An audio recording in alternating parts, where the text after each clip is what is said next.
pizza is transcended cuisine. Pizza doesn't have borders. The whole world is a pizza in 3D. The oceans are cheese. The garbage is the toppings. The cities, us, are olives. And the answer to this question is Italian. Yes, in Italy, pizza is eaten with a fork and a knife in restaurants, but also sold to take away and eaten out of hand, which is just like, what freaks me out is the fork and knife thing. Like, it's a pizza. It's supposed to consume with passion. You're supposed to grab with both hands and just eat like a wild animal. Which is Russian and Italian mixed, but chalega aaj ke liye. Question number 2. The RK studio in Mumbai is named after which veteran actor? Is it A. Raj Kapoor? Is it B. Randhir Kapoor? Or is it C. Rajesh Kapoor? I mean, at this point there are so many Kapoors in Bollywood, I've stopped keeping track. I mean, have you seen Arjun Kapoor's face, first of all? Do you think it's worth associating a name with that face and wasting valuable brain activity to remember this? Some of you may have him as your favorite. I don't know. Sorry. Okay. And the right answer to this question is Raj Kapoor. The studio and a film production company, RK Films, both were established by and named after the actor who is said to be the pioneer of Hindi cinema. Founded in 1948, currently Rishi Kapoor is the owner of the production company. If you don't believe me, just try tweeting RK Film sucks at him. You'll find out. Yes. Question number 3. Who took over the reins of the Tata Group when JRD Tata retired? Was it A. Naval Tata? Was it B. Ratan Tata? Or was it C. Noel Tata? This person is known for transforming the company from Indian-centric to a global name in the 21 years of his charge. This one's for all of you entrepreneurs out there. You should know this one. He's one of you. And the right answer to this exactly question is Ratan Tata. Yes, he was the former chairman of Tata Group from 91 to 2012 and again from 2016 for an interim term. You see, when it used to be very difficult to make connections for the Tatas because they were thought to be rude because of their name. Like someone went like, "Hey, what's your name?" and you're like, "Ratan." Okay, last name Tata. Oh, okay, goodbye then. Anyway, question number 4. Sunny Days is the autobiography of which Indian cricketer? Is it A. Roger Binney? Is it B. Sunil Gavaskar? Or is it C. Sandeep Patil? Why do cricketers write autobiographies? That is the exact question in my mind. What do they even write about? Like, आज मैं बाहर गया, आज मैंने चौका मारा, फिर खड़ा रहा, फिर छक्का मारा, फिर ट्रॉफी मिली, बड़ा अच्छा लगा. End of day. Dear diary, done. Okay, the answer to this question is Sunil Gavaskar. Yes, Sunil Gavaskar, nicknamed Sunny. That is the connection.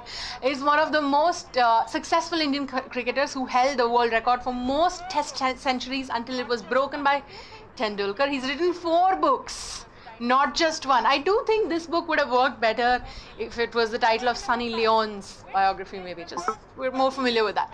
Question number 5.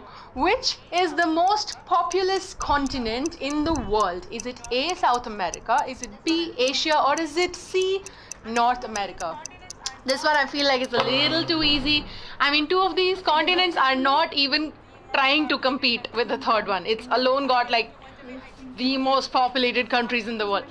Is this giving too much away? I think you already know this. Yeah, the answer to this question, of course, is Asia. I mean, come on. It's the continent with India and China in it. Asia wins the population thing by a slam dunk. It's like having both Dhoni and Tendulkar open for you in a gully cricket match, which is the only cricket reference I have made so far, and I'm so proud of it. Yeah, just letting you guys know. I'm also sort of trying to catch up on cricket, okay? Question number 6. Brexit was the prospective withdrawal of which sovereign country from the European Union? Is it A. United Kingdom, or is it B. Greece, or is it C. France? But the beauty of this question, I think you need to know, is that despite it being in the news a lot last year, nobody really knows what happened. We get that someone leaves somewhere, but they're also white, so they'll figure it out somehow. They'll steal something from some other people.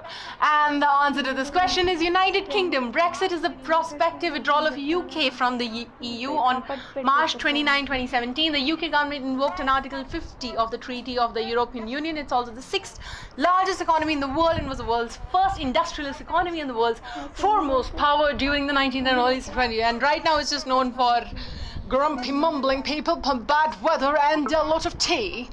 Question number 7. Which city is regarded as the holiest of the 7 sacred cities, Saptapuri, in Hinduism?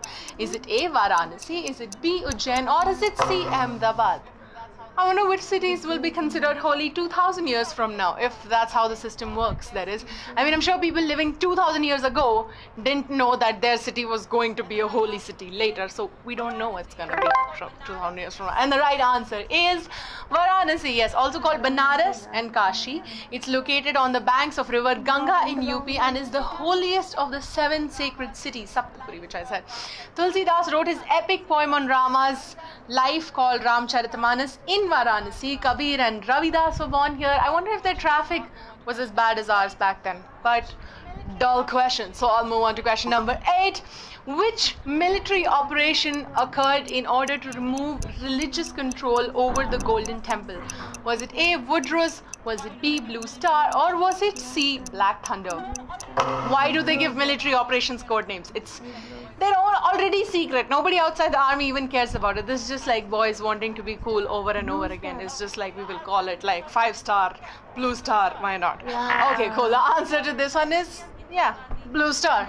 Operation Blue Star was ordered by PM Indira Gandhi in June 1984 in order to remove militant religious leader Jarnail Singh Bhindranwale and the militant armed followers that had occupied the Harmandir Sahib and fortified the complex. Apparently, it was apprehended as part of the operation. There were 29 persons. Yes, they were apprehended as part of this operation. Which brings me to question number 9. Which iconic product was launched in 1929 in Kolkata by Gaur Mohan Datta? Is it A. ethanol alcohol, or is it B. Boroline, or is it C. Dettol? I've always kind of wondered how medical products are launched. Like, do they have a press conference? Like, there's this guy holding up the medicine and asking questions from journalists taking it, and some guy in the journalist is just like, does it cure cancer? And it's like, no. Maybe could it someday? I don't know, maybe. And the headline next is like, Boroline could cure cancer someday, because Boroline is the right answer. Yes, it's a combination of the antiseptic boric acid, the astringent and sunscreen zinc oxide, and the emollient lanolin, and is meant to be used for cuts, cracked lips, rough skin, and to treat infections. That's modern medicine for you. Alright guys, it's time to enter the final level, the final hurdle, the final question between you and the cash. Are you ready? Here it is. Mahabalipuram was built by which dynasty? Was it A. Pallavas? Was it B. Guptas? Or was it C. Marathas? You know what really freaks me out is that the Mobshow 3047 AD edition, this same question will be asked, but their options will be DLF or Shobha Group or Prestige Builders. The dynasties live on, my friend. They just operate under different names. And the right answer to this question is Pallavas. They were Tamil dynasty kings whom, after the fall of the Satyahans, established a powerful kingdom in South India from the late 2nd century to late 8th century. Pallavas are most noted for their patronage of architecture. The finest example is the Shore Temple in Mahabalipuram. Now they're a UNESCO World Heritage Site. Like, now they're more props in the cover photos, or like just in Facebook pictures where you can see them in the background and comments going, had nice time with Mahabs with family, ... Smiley. Smiley.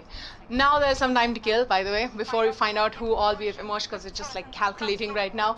So we'll find out who the emergent victors in this battle of wits are. So while we're waiting, let me remind you, keep your app updated to have a great experience. And I have a special announcement to make, again, which I have made, but just to let you guys know, we have a Women's Day quiz coming up on March 8th, which is of course Women's Day. That is tomorrow. Yes, so be there.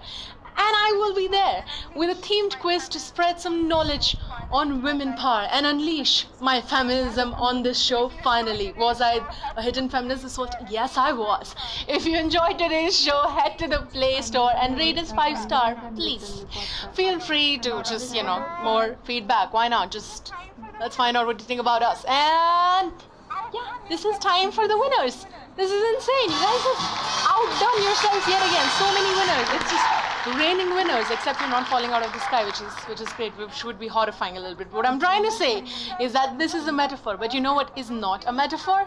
That's right, the prize money. That's all real. For those of you who have not won today, by the way, don't fret, because there's plenty where that came from, and plenty more opportunities coming your way.